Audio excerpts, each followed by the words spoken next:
Hello guys, your success में आपका स्वागत है। मैं हूं आपके साथ प्रगति वाशने और आज हम डिस्कस करने वाले हैं भारतीय संविधान से जुड़े मोस्ट इम्पॉर्टेंट 40 प्रश्नों के बारे में जो आपके आगामी परीक्षा के लिए बहुत इम्पॉर्टेंट हैं।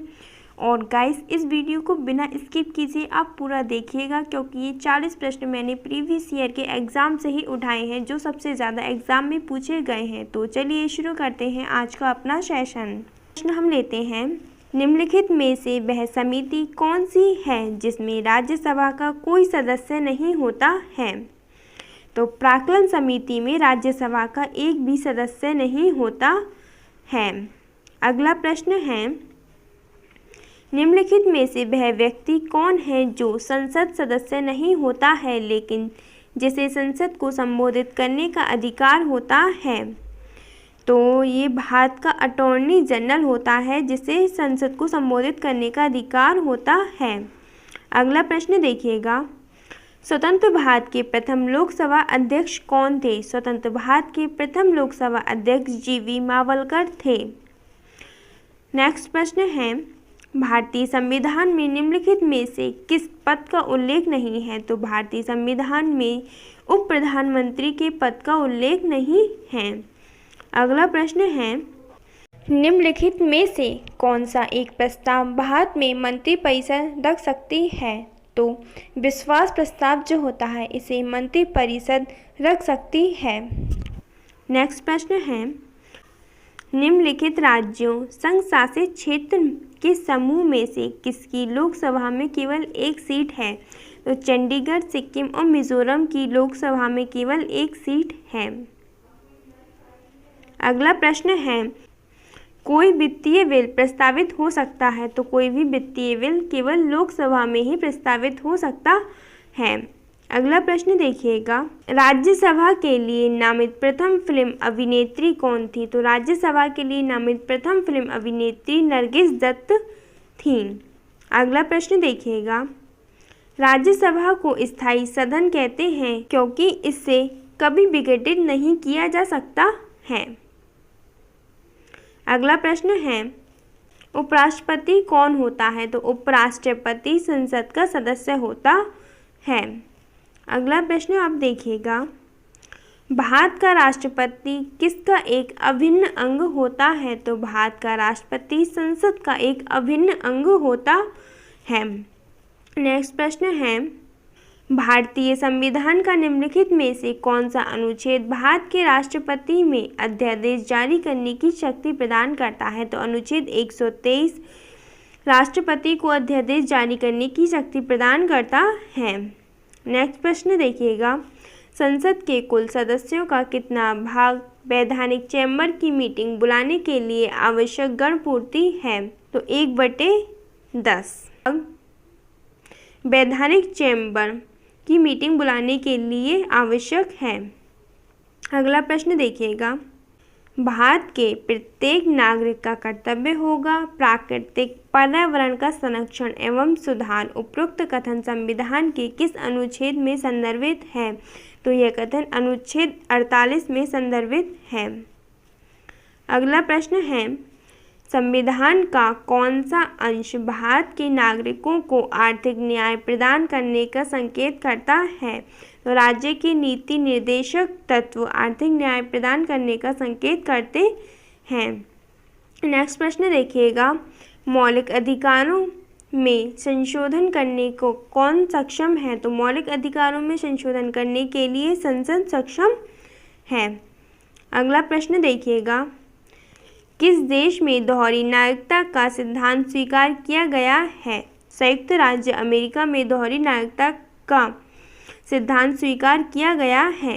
अगला प्रश्न है, मध्य प्रदेश राज्य का गठन कब हुआ था? तो मध्य प्रदेश राज्य का गठन 1 नवंबर 1956 को हुआ था। नेक्स्ट प्रश्न है, भारतीय संविधान के अनुच्छेद 17 में उपबंध किया गया है? तो भारतीय संविधान के अनुच्छेद 17 में अस्पृश्यता उन्मूलन का उपबंध किया गया है।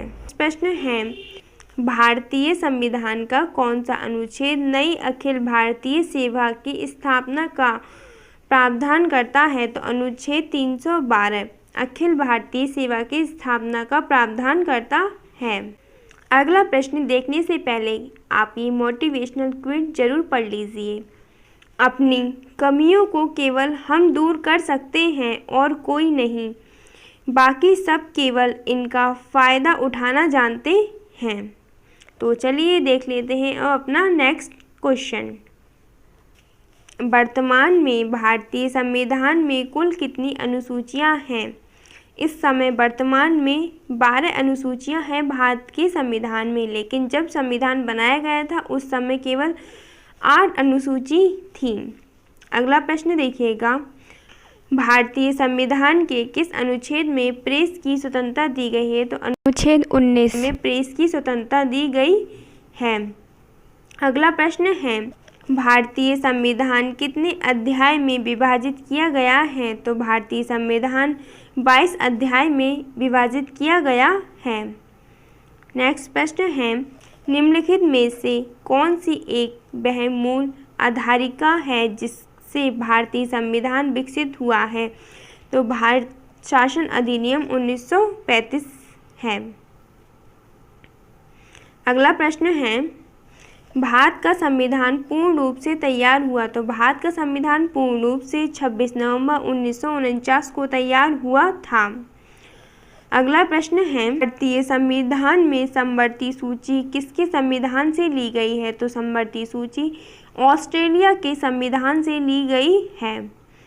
नेक्स्ट प्रश्न देखिएगा, निम्नलिखित में से कौन सा मौलिक अधिकार नहीं है?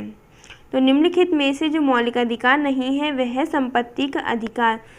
भारतीय संविधान संशोधन 44 के अनुसार संपत्ति के अधिकार को मौलिक अधिकार से हटा दिया गया है और अब संपत्ति का अधिकार केवल एक कानूनी अधिकार रह गया है। अगला प्रश्न देखिएगा, भारत के कल्याणकारी राज्य होने का विचार पाया जाता है? तो भारत के कल्याणकारी राज्य होने का विचार संविधान की प्रस्तावना और नीति निर्देशक तत्व दोनों में पाया जाता है, इसलिए ऑप्शन डी इसका करेक्ट आंसर होगा। अगला प्रश्न देखिएगा, भारतीय संसद में शामिल है? तो भारतीय संसद में लोकसभा, राज्यसभा और राष्ट्रपति ये तीनों शामिल होते हैं। नेक्स्ट प्रश्न है, संघ की कार्यपालिका शक्ति निहित है? तो संघ की कार्यपालिका शक्ति जो होती है वह राष्ट्रपति में निहित होती है। नेक्स्ट प्रश्न है, भारत के राष्ट्रपति निर्वाचित होने के पात्र बनने के लिए किसी व्यक्ति की आयु पूर्ण होनी चाहिए? तो राष्ट्रपति बनने के लिए 35 वर्ष पूर्ण होने चाहिए और राज्यसभा का सदस्य बनने के लिए 30 वर्ष की आयु पूरी होनी चाहिए और लोकसभा का सदस्य बनने के लिए 25 वर्ष की आयु पूरी होनी चाहिए। अगला प्रश्न देखिएगा, जब राष्ट्रपति एवं उपराष्ट्रपति का पद खाली हो तो भारत के राष्ट्रपति के पद पर कौन होता है? जब राष्ट्रपति और उपराष्ट्रपति दोनों ही अनुपस्थित हो अपने पद से तो भारत का मुख्य न्यायाधीश इस पद को संभालता है और जब भारत का राष्ट्रपति केवल नहीं हो तो उपराष्ट्रपति उसका कार्य संभालता है और जब ये दोनों ही नहीं होते हैं तो भारत का मुख्य न्यायाधीश राष्ट्रपति के पद को संभालता है। अगला प्रश्न देखिएगा, भारत के प्रथम उपराष्ट्रपति थे? तो भारत के प्रथम उपराष्ट्रपति डॉक्टर एस राधाकृष्णन थे। अगला प्रश्न देखिएगा, राज्यसभा के चुनाव हेतु एक अभ्यर्थी की आयु निम्नलिखित में से कम नहीं होनी चाहिए? तो राज्यसभा के चुनाव हेतु एक अभ्यर्थी की आयु कम से कम 30 वर्ष तो होनी चाहिए। अगला प्रश्न देखिएगा, राष्ट्रपति आंगल भारतीय समुदाय के कितने प्रतिनिधियों को लोकसभा में मनोनीत करता है? तो राष्ट्रपति लोकसभा के तो 2 प्रतिनिधियों को नियुक्त करता है और राज्यसभा के 12 प्रतिनिधियों को नियुक्त करता है।